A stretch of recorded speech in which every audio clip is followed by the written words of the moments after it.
nicaragüense tiene derecho a estar informado. Ahora, el podcast noticioso que te cuenta la realidad del país. Noticias, entrevistas, debates y lo más viral. Te lo contamos ahora. Bienvenidos al podcast de Artículo 66. En los micrófonos, Marlene Balmaceda y Wilmer Benavides. A continuación, un vistazo de los titulares que han marcado este día. Inicia vacunación contra el COVID-19 a embarazadas en periodo de puerperio y lactancia. Nicaragua entre los países más corruptos del continente americano. Daniel Ortega y su familia convirtieron a Nicaragua en un sultanato más que una democracia, indica informe. Iniciamos el podcast ahora, correspondiente a este miércoles 13 de octubre de 2021. Las 5 del día. Las noticias más importantes. Sin largas filas ni aglomeraciones, arrancó la jornada de vacunación contra el COVID-19 a mujeres embarazadas en periodo de puerperio y lactancia. Las pacientes se presentaron a lo largo del día a los centros habilitados en Managua y Carazo para aplicarse la primera dosis de Pfizer, vacunas que fueron prestadas por Honduras debido a un retraso en la donación que coordina la Organización Panamericana de la Salud a través del mecanismo COVAX. Los médicos están atendiendo a mujeres con más de 3 meses de gestación y a madres que están amamantando a sus bebés menores de 6 meses de nacido. En los puestos se observó propaganda política para enaltecer a la pareja dictatorial Daniel Ortega y Rosario Murillo. La Organización Panamericana de la Salud, OPS, aclaró que ha habido un retraso en la entrega de las 223,000 dosis de vacunas Pfizer donadas a Nicaragua. Las inyectables, que debían arribar el lunes 11 de octubre, podrían llegar en la siguiente semana del 18. El director de emergencias médicas de la organización, Ciro Ugarte, explicó que como este retraso afectaría la programación de la vacunación a embarazadas, la OPS realiza esfuerzos con países que pudieran proporcionar dosis de vacunas a Nicaragua. Por tanto, agradecieron a Honduras por enviar 100,000 dosis a Managua. Nicaragua está bajo observación de la OPS por presentar cifras bajísimas de vacunación contra el COVID-19. La Organización Internacional de Salud Pública informó que en la región hay 6 países que están rezagados y requerirán una atención especial para cumplir con el objetivo de vacunar al 40% de la población. Los países que tienen menos del 20% de su población inmunizada son Nicaragua, Jamaica, Santa Lucía, San Vicente y las Granadinas, Haití y Guatemala. Nicaragua ni siquiera ha vacunado al 10%. Nicaragua, bajo el régimen de Daniel Ortega, se encuentra entre los 3 países más corruptos del continente americano, indica el reciente informe del Observatorio Ciudadano de Corrupción, conformado por una coalición de organizaciones de la sociedad civil y actores sociales del continente. Enrique de Obarrio, coordinador general de la Red Latinoamericana y del Caribe para la Democracia, indicó que Nicaragua, junto a Venezuela y Haití, se encuentran con una democracia en cuidados intensivos con gobiernos corruptos y autoritarios. La corrupción no se trata solamente de los recursos de las arcas públicas, sino de la flagrante y continua violación a los derechos humanos fundamentales. América Latina avanza en alcanzar sus libertades, a excepción de las dictaduras de Venezuela y Nicaragua, indica el reciente informe anual del Latino Barómetro. La consultora chilena, que midió a 17 países, destaca que Daniel Ortega cogobierna con su familia, partiendo por su esposa Rosario Murillo, vicepresidenta designada en 2017. De tal modo, Nicaragua pasa con ello a ser un sultanato más que una democracia.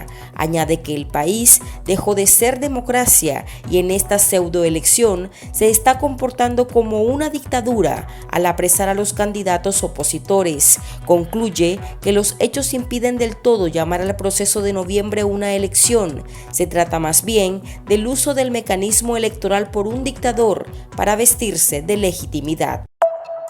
El pulso. Le medimos el ritmo a la realidad.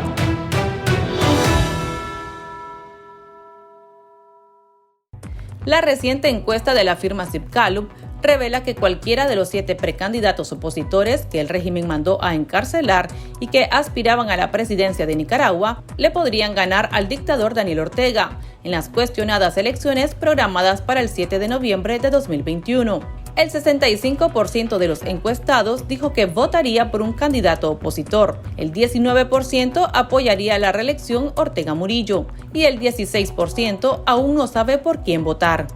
Los mejores evaluados son Juan Sebastián Chamorro, quien tiene un 63% de opinión favorable, Cristiana Chamorro con 62%, seguido de Miguel Mora, Félix Maradiaga, Medardo Mairena y Arturo Cruz. En contraste, Daniel Ortega tiene un 34% de opinión favorable y un menos 64% desfavorable. Rosario Murillo tiene un 37% de opinión favorable y un menos 60% de opinión desfavorable. La última encuesta de Zipcalup se realizó en septiembre, entre 1.200 personas en Nicaragua. Conversamos sobre el tema con un miembro de la Unidad Nacional Azul y Blanco, UNAB, quien nos dio sus impresiones bajo anonimato. Estos 7 precandidatos y precandidatas son las personas que más representatividad, en mayor o menor medida, obviamente, por el tipo de liderazgo singular de cada uno, generan hacia la población nicaragüense, hacia la mayoría de la población nicaragüense. Es decir, era a quienes la gente visualizaba como tendenciales candidatos este 7 de noviembre y no a los candidatos que están ahora ahí inscritos ante el Consejo Supremo Electoral de la dictadura. Eso creo que es un elemento importante, ¿verdad? Que incluso nos reubica a algunos y algunos, porque a veces considerábamos muy poca la simpatía de algunos candidatos. Sin embargo, esta encuesta nos trae un hallazgo muy importante, ¿verdad? Lo otro es que la figura desgastada de Daniel Ortega, que ya venía sumamente desgastada en su última reelección, pero sobre todo luego de la crisis de abril de 2018. Pero el hallazgo también muy importante de ese dato es, me parece, cómo disminuyó alrededor del 29% la simpatía de Daniel Ortega luego del encarcelamiento de los precandidatos, es decir, de junio para la fecha, cómo ha disminuido la simpatía de Daniel Ortega, lo cual además demuestra que el mayor costo político de anular la vía electoral, de erradicar la competencia electoral, la está asumiendo la dictadura, la está asumiendo Daniel Ortega y la está asumiendo Rosario Murillo. Entonces yo creo que esos son elementos muy importantes que además deben de llamar poderosamente la atención a los grupos tácticos que todavía no tienen una posición firme respecto a la situación que está pasando en el país. Debe llamar mucho la atención a la comunidad internacional, sobre todo a los Estados Unidos, y debe llamar mucho la atención también a los simpatizantes del Frente Sandinista en cuanto a que el Ortega, digamos, no es viable para el país, no es viable para una solución política duradera, legítima para el país, por cuanto su legitimidad está sumamente desgastada por cuanto no goza de respaldo popular. Precisamente en este momento que mencionabas a estos poderes fácticos, Ortega estaba diciendo, incluso pues escuchábamos al diputado Wálmaro Gutiérrez el día de ayer, si no mal recuerdo, que hablaba de un diálogo después de estas pseudoelecciones de noviembre. ¿Qué opinan ustedes acerca de ello? Yo creo, y me parece que los elementos están coyunturales, se están moviendo hacia que el diálogo va a ser convocado luego de la elección del 7 de noviembre. A ver, Daniel Ortega se ha sostenido en el poder durante estos 3 años y medio precisamente porque se ha llamado negociaciones asimétricas, ¿verdad? A su manera. Y esta vez no va a ser la excepción, sobre todo con el aislamiento internacional mucho más fuerte que está teniendo en este momento. Ahora bien, me parece a mí que en virtud de las presiones, ¿verdad? Y el aislamiento que se vaya aumentando luego del 7 de noviembre, el diálogo va a ser convocado antes del 10 de enero. No necesariamente Ortega va a esperar al 10 de enero, porque lo que necesita es algún ripio de legitimidad para sostenerse en el poder con algunas relaciones internacionales medianamente efectivas, ¿verdad? No lo necesario para gobernar con viabilidad y con legitimidad, pero sí lo necesario como para que ellos se sigan sosteniendo en el poder en una crisis terminal que se alarga, ¿verdad? Yo creo, sin duda, de que en ese diálogo no van a ser llamadas las fuerzas vivas de oposición beligerantes, ¿verdad? Como la Unidad Nacional y demás organizaciones opositoras. Ahí van a ser llamados algunos partidos políticos, colaboracionistas, pero va a ser llamado seguramente también un sector del empresariado privado, que además es el que cae otorga, ¿verdad? El silencio de la empresa privada durante todos estos meses, con su expresidente preso, con el presidente ejecutivo del banco más importante del país preso, es muy revelador. Es decir, es sintomático ese silencio hacia la posición de cómo ellos están visualizando la resolución, entre comillas, de esta crisis, ¿verdad? Que para ellos es un diálogo directo con el régimen, poniendo sobre la mesa sus intereses patrimoniales, ¿verdad? Yo creo que en este momento incluso no tenemos la certeza de que si ya están hablando de las tramoyas del poder, pero es muy probablemente de que estos poderes fácticos, por el silencio que han tenido, vayan a interactuar en ese tendencial diálogo, y como te decía, lo que va a pretender es dar unos rindios de legitimidad a la dictadura para seguirse sosteniendo en el poder, y que yo creería que va a ser antes del 10 de enero.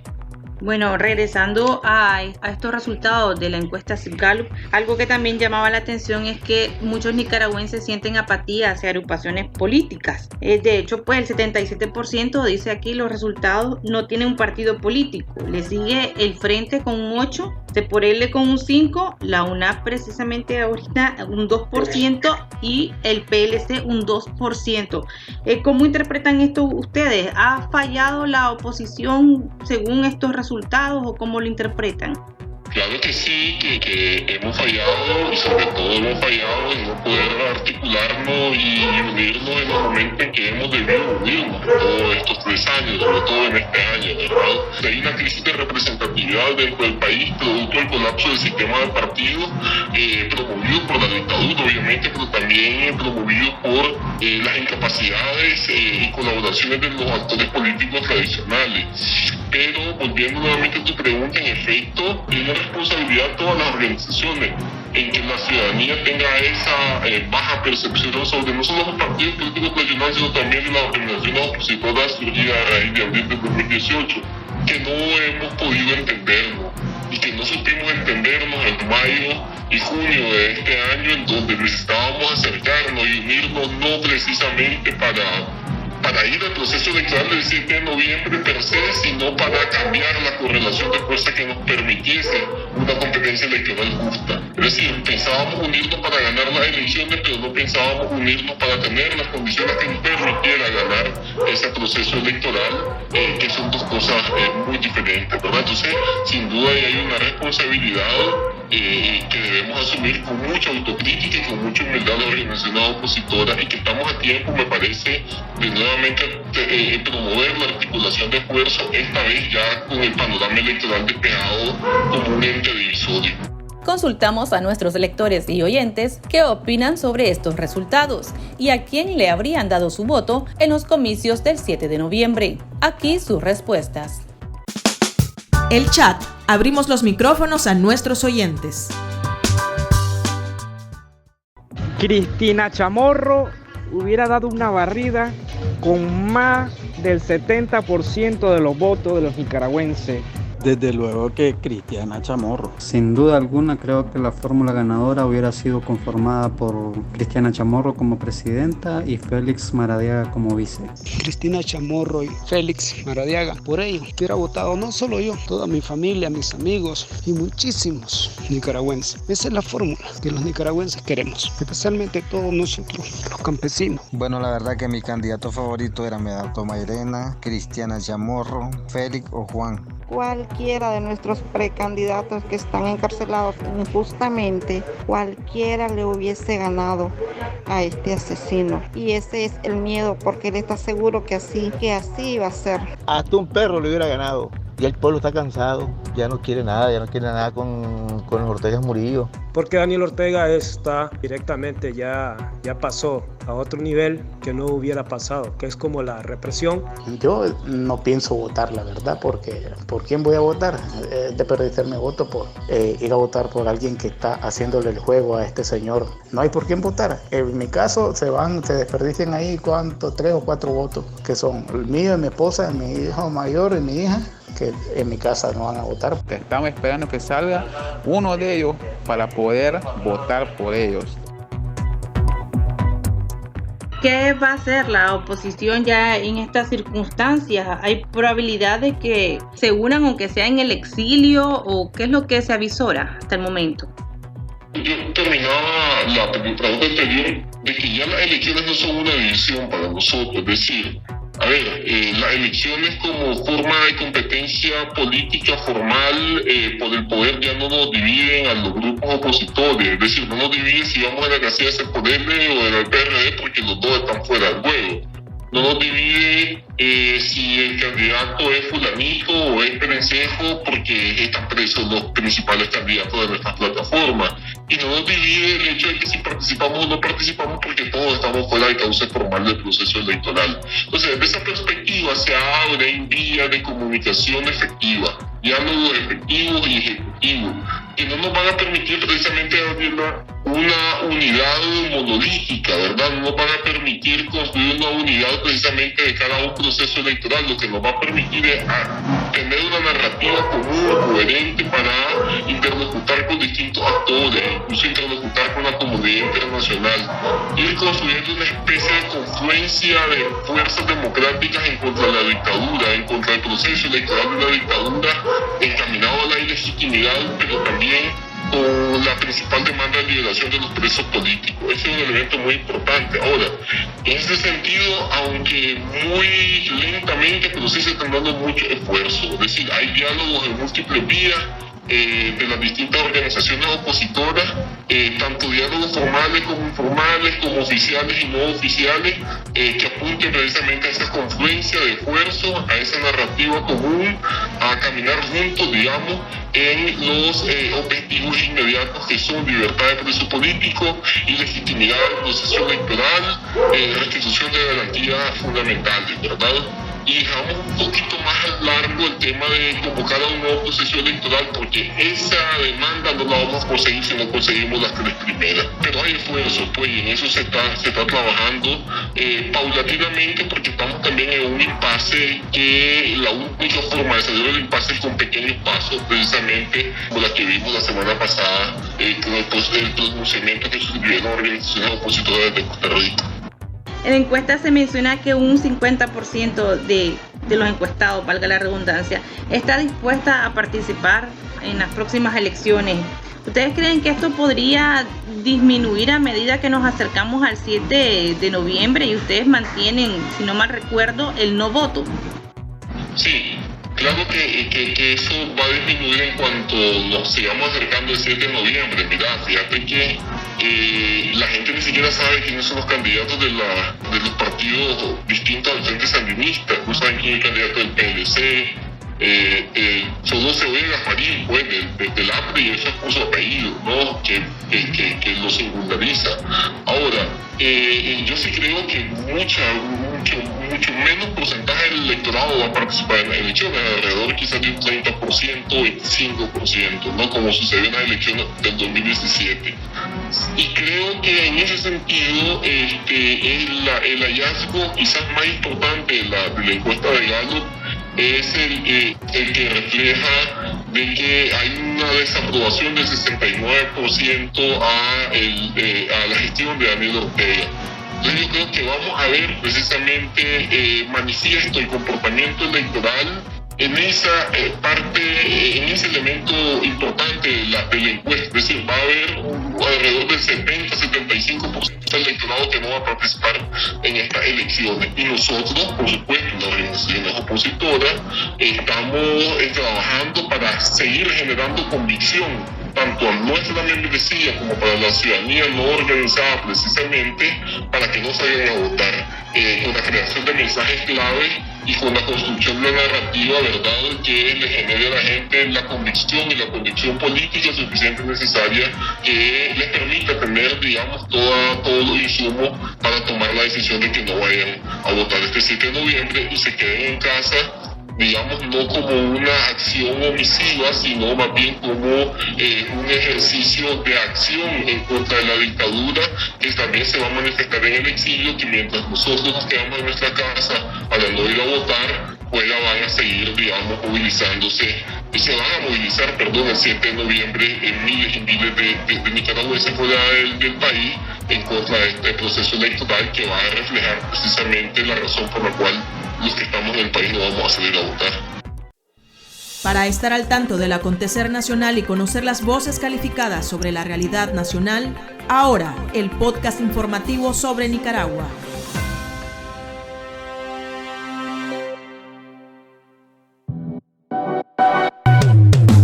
Tendencias, la viralidad de las redes sociales. El líder opositor venezolano Leopoldo López tildó de cobarde a Daniel Ortega y manifestó que las próximas elecciones, hechas a la medida del dictador, son una oportunidad para deslegitimarlas. Las declaraciones las brindó tras un encuentro con opositores nicaragüenses y venezolanos exiliados en Costa Rica. Yo creo que la elección que plantea Daniel Ortega, por supuesto que no es una elección. Eso es un evento de aclamación bajo el terror de haber metido preso a todos sus adversarios. Creo que deja muy claro que Daniel Ortega es un cobarde de no haberse enfrentado abierta y claramente en una elección a ninguno de sus adversarios. Los tuvo que meter preso, no a uno ni a dos, sino creo que fueron 8 candidatos que tuvo que meter preso para poder ir a una elección. Y esto también es una oportunidad. ¿En qué sentido? En que ese evento que va a ocurrir en Nicaragua va a deslegitimar aún más a Daniel Ortega. Y hay que buscar que esa deslegitimación se profundice y que pueda llevarse a la OEA, a la Unión Europea, a los parlamentos del mundo, que haya un pronunciamiento claro sobre la necesidad de ejercer más presión sobre la dictadura de Daniel Ortega. Presión con todas las herramientas que estén a disposición. Las sanciones son una herramienta que está allí. La presión diplomática, la presión comunicacional, toda la presión es válida para enfrentar a dictaduras que hoy tienen reprimido, tienen encarcelado, han desaparecido, han asesinado a su propio pueblo. Toda la presión es válida y creo que esta es una oportunidad para hacerlo. Muchas gracias. Aquí termina el episodio de Ahora de Artículo 66. Continúe informándose a través de nuestro sitio web www.articulo66.com. Síganos en nuestras redes sociales. Nos encuentra en Facebook, Twitter e Instagram y suscríbase a nuestro canal de YouTube. Hasta la próxima. La información veraz y de primera mano está ahora. No te perdás el podcast noticioso que te cuenta la realidad del país. Compartí y pasa la voz.